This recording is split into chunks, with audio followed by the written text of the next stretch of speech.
Welcome back viewers good healthy morning. अच्छा जी, अब हम बात कर रहे हैं थायराइड पर। हम बात ही कर रहे हैं थायराइड पे और काफ़ी सारी चीज़ें जमा हो चुकी हैं। डॉक्टर साहबा, अभी वो आपसे जो उन्होंने एक क्वेश्चन पूछा था उसका जवाब देंगे?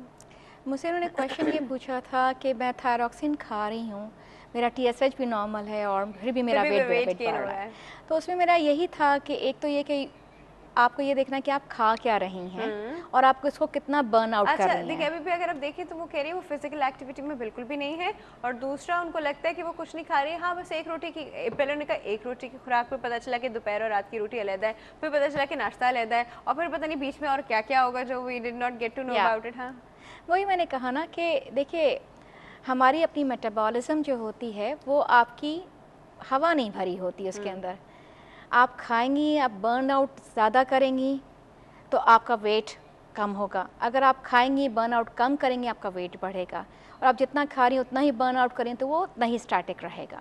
सो हर चीज़ को हम थायराइड की वजह से नहीं बदल कि हमारा वेट बढ़ा हुआ है बिकॉज हमारे पर हाइपोथायराइड है। अगर टीएसएच नॉर्मल है एंड दैट मीन्स आपकी रिप्लेसमेंट ठीक है, then that is not the reason for ये आपका वेट बढ़ा हुआ हो।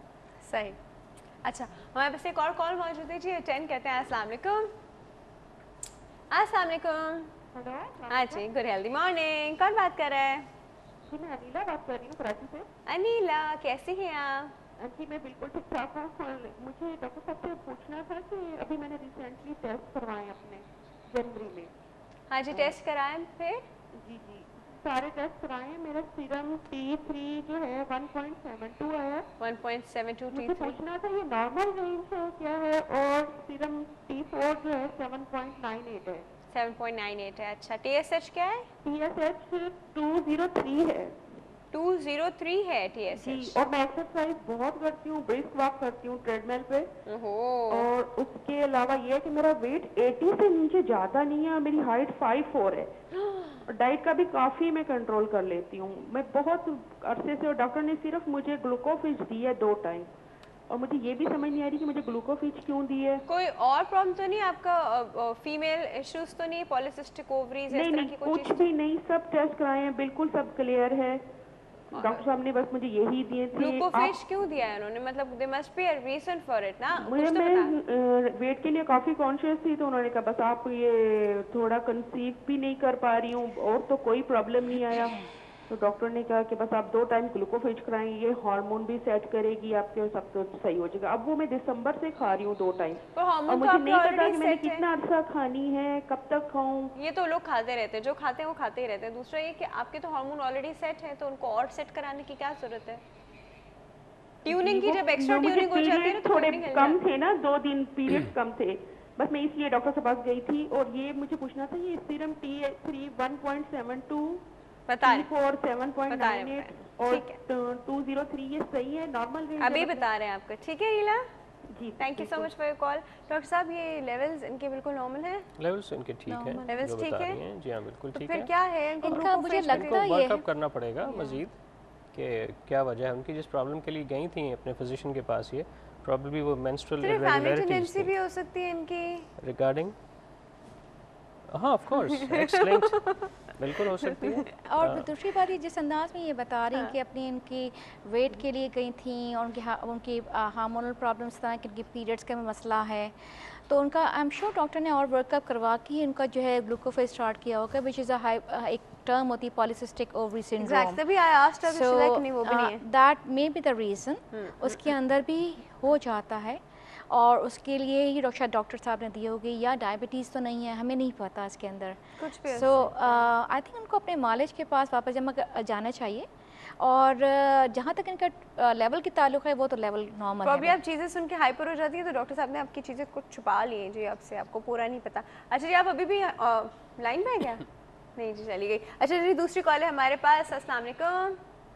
डॉक्टर आप क्या? Good healthy morning. कौन बात कर रहा है? मॉर्निंग, मैं आलिया बात कर रही हूँ लाहौर से। आलिया, कैसी हैं आप? ठीक ठाक। हाँ जी। मैं काफ़ी देर से मैं मिला रही थी ओरल कैविटी के हेल्थ के बारे में। हाँ हाँ, तो वो पूछे मिली पूछे। नहीं, अब चला गया, डॉक्टर चली गई। कुछ नहीं होता, पूछ ले। मेरा दांत जो है लास्ट वाली दाढ़ है वो काफ़ी ऊपर से एक साइड उसकी ख़त्म हो गई है, लेकिन मैं निकलवाने गई तो वो इतनी अभी तक नीचे से मजबूत है कि वो मूव भी नहीं हुई है, लेकिन मैं वहाँ से खा कुछ नहीं सकती हूँ, ठंडा गर्म नहीं लगता है। एक बात, आप निकलवाने गई जी तो उन्होंने आपको एनेस्थीसिया दिया जी हाँ, और दिया उन्होंने था। उसको मूव करने की कोशिश की। जी, लेकिन एनेस्थीसिया के बावजूद मुझे बड़ी पेन हुई जब उन्होंने रिमूव करने की कोशिश की। आपकी इन्फेक्शन थी वहाँ पर? आपने नहीं, एंटीबायोटिक बिल्कुल खाए थे? नहीं, इन्फेक्शन बिल्कुल नहीं थी। इन्फेक्शन बिल्कुल नहीं थी, कोई दर्द नहीं था आपको तब वहाँ बिल्कुल पर? नहीं था। सिर्फ साइड दर्द पहले हुई मुझे, ऐसे मुझे लगा जैसे अंदर तक चली गई है कैविटी और वो उसको जड़ को तंग कर रही है, वहाँ तक चली गई। अच्छा नहीं, मैं दर्द के सिम्टम पूछ रही हूँ, आपको बाकायदा दर्द के सिम्टम थे? बहुत ज़्यादा दर्द थी। बहुत ज़्यादा दर्द थी। फिर आपने आपकी अब दर्द कैसा है? अब वो रुक गई क्योंकि मैं दाढ़ नहीं निकलवाई मैंने, दर्द ही नहीं ख़त्म होती। इवन के एनेस्थीसिया देने के बावजूद वो जब निकालने के लिए मूव करते थे तो वो मुझे बहुत ज़्यादा शदीद पेन होती थी, तो मैंने उनको अच्छा, कहा फिर कि उन्होंने अभी आपको कोई दवाइयाँ दी हैं खाने को? उन्होंने कहा जी इन्फेक्शन है आपके। मैं कहा मुझे इन्फेक्शन नहीं है, मुझे फील होता है मुझे इन्फेक्शन नहीं है। तो वो उन्होंने फिर पेन किलर एक दे दिया कि आप 2-3 दिन बाद आइएगा। अच्छा, सिर्फ अब आप सिर्फ पेन किलर खा रही हैं? नहीं, मैंने छोड़ दिया, मैंने पेन किलर नहीं खाए और दर्द 2-3 दिन बाद ठीक हो गई। उसके बाद मैंने कहा अच्छा फिर मैं किसी दूसरे डॉक्टर के पास जाऊंगी तो मैं देखूंगी कि निकल अच्छा, सकती है। एक बात है वैशाली साहिबा, एक मिनट, अगर डॉक्टर आपको कोई चीज़ दवाई दे रहा है ना, आपके डेंटिस्ट कुछ भी वो कुछ देखकर सोच के दे रहा है, एनेस्थीसिया अक्सर वहाँ इफ़ेक्टिव नहीं होता। जब हम लोग को वहाँ पे कोई एक्टिव इन्फेक्शन होती है तब एनेस्थीसिया इफेक्टिव नहीं होता। अगर आपका एनेस्थीसिया वहाँ पे इफेक्टिव नहीं हो रहा था, ऊपर वाली दाढ़ थी नीचे वाली? नीचे वाली दाढ़। हाँ, तो अगर आपका एनेस्थीसिया वहाँ इफेक्टिव नहीं हो रहा, इसी वजह से आपके डेंटिस्ट ने आपको दवाइयाँ दी थी, आपको वो खानी चाहिए। वो कह रहे थे कि इन्फेक्शन है। हाँ, अगर उन्होंने कहा इन्फेक्शन है तो फिर आप लीजिए दवाई, क्योंकि कुछ देखा ही होगा, कुछ देखकर उन्होंने दी होगी ना। ज़रूरी नहीं वो सिम्टम पेशेंट को खुद पता चल रहे हो, अक्सर चीज़ें डेंटिस्ट को नज़र आ जाती है, पेशेंट को खुद नहीं पता चल रहा होता। इसी वजह से तो आपका एनेस्थीसिया इफेक्टिव नहीं हो रहा था। इसी वजह से नहीं हो रहा था जी, कि जब infection एक्टिव था। इन्फेक्शन होती है वहाँ पर तो एनेस्थीसिया अक्सर इफेक्टिव नहीं होता, और पेशेंट को जब भी हाथ लगाओ पेशेंट को बहुत दर्द होता है, तो फिर उस केस में देनी पड़ जाती है एंटीबायोटिक। अच्छा, ठीक है। मैं समझी शायद वो वैसे ही पेन किलर दे रहा है मुझे कि ठीक है दर्द खत्म होगी तो फिर निकालने की कोशिश करेंगे। चले जी, thank you so much for your call. ठीक है जी, आपका पोल का सवाल मैं एक दूं? हाँ जी जी, जरूर दीजिए, जरूर दीजिए, जरूर मैं दीजिए। सुन रही थी सुबह से मुख्तलिफ हाँ, लोग मुख्तलिफ बातें कर रहे थे। हाँ। हर जो पहली स्कूल लाइफ होती है उसके जो इंजॉयमेंट्स होते हैं ना वो भी मिजरेबल हो जाते हैं अगर इर्द गिर्द का माहौल जो है वो साजगार ना हो। सही, बिल्कुल सही। ठीक है, माएँ बेटियों के लिए ज्यादातर ये होता है कि माएँ वैसे ही परेशान हो जाती हैं, बच्ची पढ़ती जा रही है, उम्र ज्यादा नहीं कर रही है, रहने दो, शादी करो। हालांकि वो बहुत इंजॉय कर रही होती है लाइफ को। एग्जैक्टली, ठीक सही है? कह रही हैं। लेकिन शादी के बाद अगर कुछ लोग इसको समझते हैं कि बड़ा मसला है, बड़ी मुसीबतें हैं, ज्यादातर लोगों ने कहा कि जी जिम्मेदारियां बढ़ जाती। हालांकि जिम्मेदारियां परेशान कुन नहीं होती हैं, उन जिम्मेदारियों को लोग परेशान कुन बना देते हैं। वेरी ट्रू, बिल्कुल सही कह कई रही दफा हैं। हस्बैंड खुद अपनी बीवी की लाइफ इस तरह मिजरेबल बना देता है कि बच्चों की टू मच केयर करने को कहता है कि वो समझता है कि जब माँ तो कुछ है ही नहीं, वो तो परवाह नहीं कर रही, मैं ही हूँ जो, अगर मैं ना होता तो बच्चों की परवाह नहीं किसी ने करनी थी। सही, कुछ कई दफा सास ऐसी हो जाती है, नंद या देवर जेठानी। ठीक है। हालांकि दोनों लाइफ जो है बहुत खूबसूरत हैं, बहुत अपने खूब, अपने सही कह रही हैं। पॉइंट ऑफ व्यू से बड़ी जबरदस्त हैं। ठीक है, थैंक यू दोनों सो life मच को फॉर योर मैं कॉल अलीना साहिबा, thank you so much for your call. बहुत बहुत शुक्रिया, आपके पॉइंट ऑफ व्यू का बड़ा अच्छा आंसर उन्होंने दिया। Coming back to thyroid. अच्छा डॉक्टर साहब, अब हम लोग थोड़ी सी बात कर रहे थे, अलो जी हम किस चीज़ से बात कर रहे थे, कोई स्पेसिफिक बात हम कर रहे थे। ऑटो इम्यून, ऑटो इम्यूनिटी के हवाले से। ओ हाँ, ऑटो इम्यून जो होता है, अभी ऑटो इम्यून क्या होता है? वो आम फहम ज़बान में यूँ समझ लीजिए आप कि जिस्म जो है वो अपने ही ख़िलाफ़ महाज़ाराई शुरू कर देता है।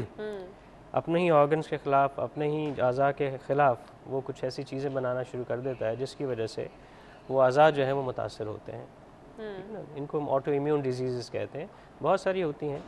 तो थायराइड के हवाले से भी ऐसा है कि जैसे कुछ एंटीबॉडीज़ डेवलप हो जाती हैं, वो होती हैं कभी डायबिटिक्स में हो जाती हैं, ठीक है ना, तो ये थायराइड ग्लैंड के ख़िलाफ़, तो ऐसे पेशेंट्स में भी हाइपोथायरॉयडिज्म हो सकता है। हाइपर दोनों हाइपर दोनों दोनों हो हो सकता जाते है। हैं। जी हाँ, तो ये एक बहुत वाइड स्पेक्ट्रम है ऑटो इम्यूनिटी का। तो अच्छा, Yeah. अब हम थोड़ी सी चीज़ सिम्टम्स पे बात कर लेते हैं। अब ये सिम्टम्स हम लोग उन लोगों के लिए डिस्कस कर रहे हैं जिनमें वो सिम्टम्स आते हैं एंड दे डोंट नो कि ये भी कोई चीज़ हो सकती है, they don't know and usually they tend to ignore, छोड़ देते हैं उनको, उनके हालात पर कोई फ़र्क नहीं पड़ता, अरे ये तो एज का पार्ट है, अरे ये तो होता है, तो सबके साथ होता है। तो डॉक्टर साहब अब हमें थोड़े से हाइपर थायरॉयडिज्म जो है उसके बारे में बताइए कि हाइपर थायरॉयडिज्म के सिम्टम्स किस तरह के होते हैं? हाइपर थायरॉयडिज्म में यानी कि फटीग यानी कि जल्दी थक जाना, पैल्पिटेशन यानी कि दिल का ज़ोर ज़ोर से धड़कना, बैठे बिठाए, घबराहट का आप होना, कोई एक्टिविटी ना भी कर रहे हो जी, तो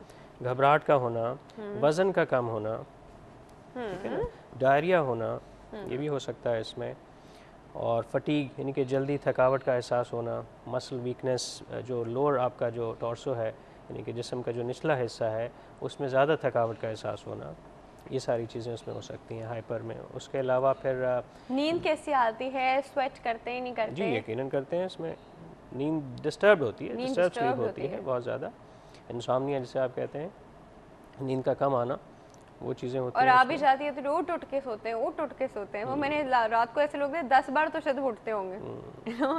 फिर वो ग्लैंड बड़ा हो जाता है, अगर इतना बड़ा हो जाए कि आपकी गर्दन के ऊपर प्रेशर सिम्टम्स आने लगें तो फिर खाना निगलने में, थूक निगलने में मुश्किल होती है, इवन सांस लेने में, जब वो ट्रेकिया या आपकी वेंट पाइप के ऊपर प्रेशर पड़ता है तो उसकी वजह से सांस लेने में भी मुश्किल हो सकती है मरीज़ को।